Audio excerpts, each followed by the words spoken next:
जो माथा है आगे वाला उसके ऊपर वाला पोर्शन, जो आंख के ऊपर वाला पोर्शन है वहां भी दर्द हो रहा है। नहीं, यूं समझिए कि लोबेलिया सिफिलिटिका पहले, उसके बाद लोबेलिया इन्फ्लेटा आती है। आज इस वीडियो में बात करते हैं एलर्जी की खासतौर से नोज की, यानी स्नीजिंग की और इन्फ्लुएंजा की।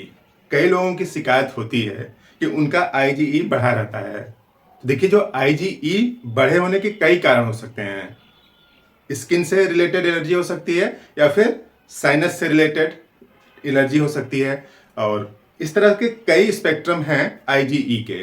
तो आज इस वीडियो में बात होगी जिनको इन्फ्लुएंजा टाइप की एलर्जी होती है, मीन्स सर्दी जुकाम बार बार हो जाता है या फिर काफ़ी दिनों तक रहता है, सर्दी जुकाम से पीड़ित रहते हैं।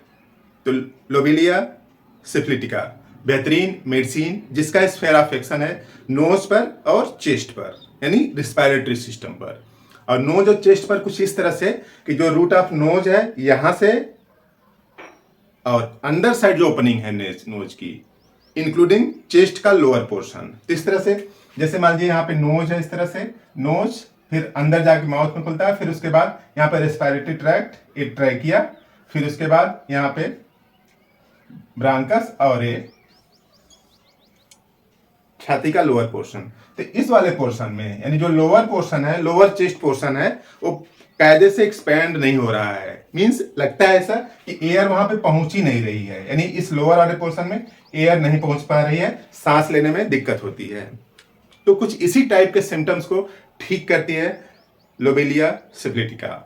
सिम्टम्स क्लियर कर देखिए, लिखा है perfect picture of sneezing influenza.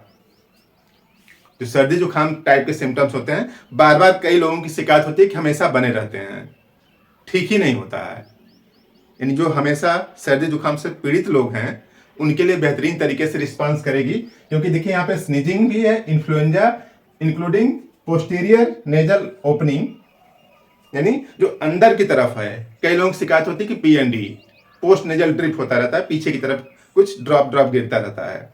और रूट ऑफ नोज, यानी जो आगे का पोर्शन है जहां पे चश्मे का फ्रेम टिकता है वहां पे भी दर्द रहता है। और उसके साथ साथ जो फोरहेड है, यानी जो माथा है आगे वाला उसके ऊपर वाला पोर्शन, जो आंख के ऊपर वाला पोर्शन है वहां भी दर्द हो रहा है। तो देखिए, pain in forehead over the eye, यानी आंख के ऊपर, यानी यहाँ पे नोज, यानी जहां पे चश्मा टिकता है यहां पे दर्द हो रहा है, और हेड वाला पोर्शन जो है आंख के ऊपर, जो हेड वाला पोर्शन है यहां पे भी दर्द कर रहा है। तो इस तरह के सिम्टम्स हैं इसमें। और great oppression in lower part of chest, यानी चेस्ट का जो लोअर पोर्शन है वो लगता है वहां पे रुकावट सी है, पूरा एक्सपेंड नहीं हो पा रहा है, और पेन है, दर्द है, खासतौर से लेफ्ट साइड में पीछे वाले पोर्शन में, यानी स्प्लीन के जस्ट पीछे। तो great oppression in the lower part of chest as if air could not reach them, यानी जैसे लगता है कि हवा वहां पे नहीं पहुंच रही है, पूरी मीन्स एक्सपेंड नहीं कर रहा है। अब सीधी सी बात है कि अगर इतने पोर्शन में एयर नहीं पहुंचती है लोअर वाले पोर्शन में, यानी वहां पे जकड़न जैसा है, यानी फ्री एक्सपेंशन नहीं है जैसा पहले हुआ करता था, तो अब सीधी सी बात है कि क्या होगा कि ब्रीदिंग डिफिकल्टी, सांस लेने में थोड़ी दिक्कत आएगी, यानी अस्थमेटिक सिचुएशन की ओरिजिन है यहाँ पे, समझ लीजिए। लोबेलिया इन्फ्लेटा एक मेडिसिन है जो कि अस्थमा के लिए है, यानी यूं समझिए कि लोबेलिया सिफिलिटिका पहले, उसके बाद लोबेलिया इन्फ्लेटा आती है। तो इस तरह से लिखा है pain in the chest under the short ribs of left side, posterior part of spleen, यानी स्प्लीन के पीछे वाले पोर्शन में। स्प्लीन जहां पे पसलियां खत्म होती हैं लेफ्ट साइड में वही पे पाया जाता है, उसी के जस्ट पीछे वाले पोर्शन में जो शार्ट रिब होती है, पीछे से शार्ट रिब लगी होती हैं, तो वहां पे दर्द करता रहता है और ब्रीदिंग डिफिकल्टी, सांस लेने में तो दिक्कत आएगी ही आएगी। तो इस तरह से जो लोबेलिया सिफिलिटिका है, यूं समझिए कि इनिशियल मेडिसिन है जैसे लोगों के लिए, यानी इस तरह के लोग जिनकी आईजीई बढ़ी रहती है और सांस संबंधी डिफिकल्टी है। ऐसा नहीं कि स्किन संबंधी डिफिकल्टी है तो लेने से कुछ नहीं होगा।